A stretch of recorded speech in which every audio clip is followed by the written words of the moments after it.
I just finished posting something on Facebook about fiqh, and there was a lot of comments and people back and forth, and some of the people were challenging whether Islamic fiqh jurisprudence is anti-women, misogynist.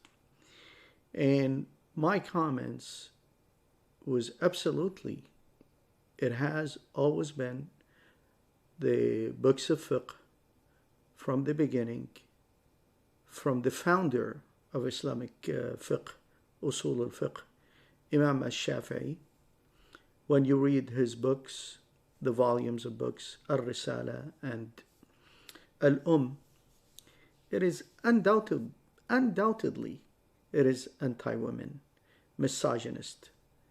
Imam al Shafi, one of the greatest mind in Islamic history, may Allah subhanahu wa ta'ala bless him and have mercy on him.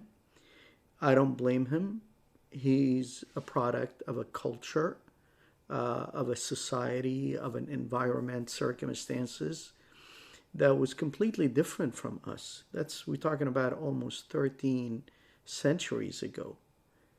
But the problem is not with what Imam al Shafi wrote at that time in the context of, for his generation, based on the knowledge that he had and the understanding of what he had, but the problem is we still rely on the opinions of Imam al Shafi today.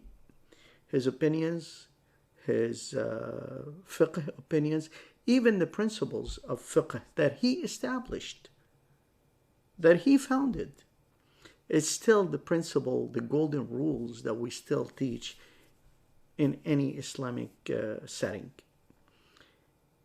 When are we going to establish new ways to understand? So basically, you need to understand fiqh is opinion. Basically, opinions. And people give their opinions based on what they have knowledge at the time, with the context of the culture and the urf and the tradition at the time.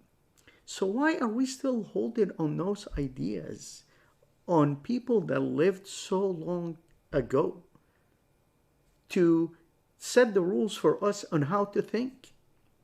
That is the problem. Their books, if we're going to call them misogynist, well, we call it misogynist today.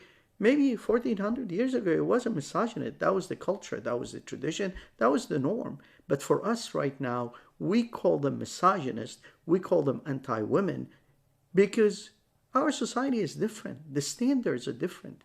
Women have achieved so much right now. They deserve a new fiqh. They deserve a new theology. And that is exactly what we're saying. We have books of fiqh right now is so anti-women. People, look at the Taliban in Afghanistan. You think the Taliban are implementing all these laws regarding women based on some political motivation? No.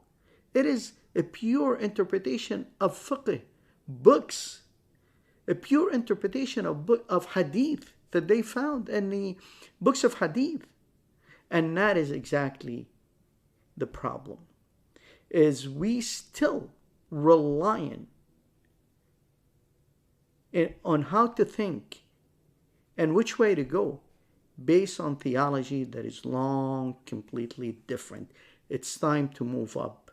We are in the 21st century, not in the 7th century. That is exactly what I'm saying. All those people that wrote about fiqh a long time ago, may Allah bless them. Right now, we need a new rules, a new set, a new definition of how to approach religious opinions regarding every aspect of our life.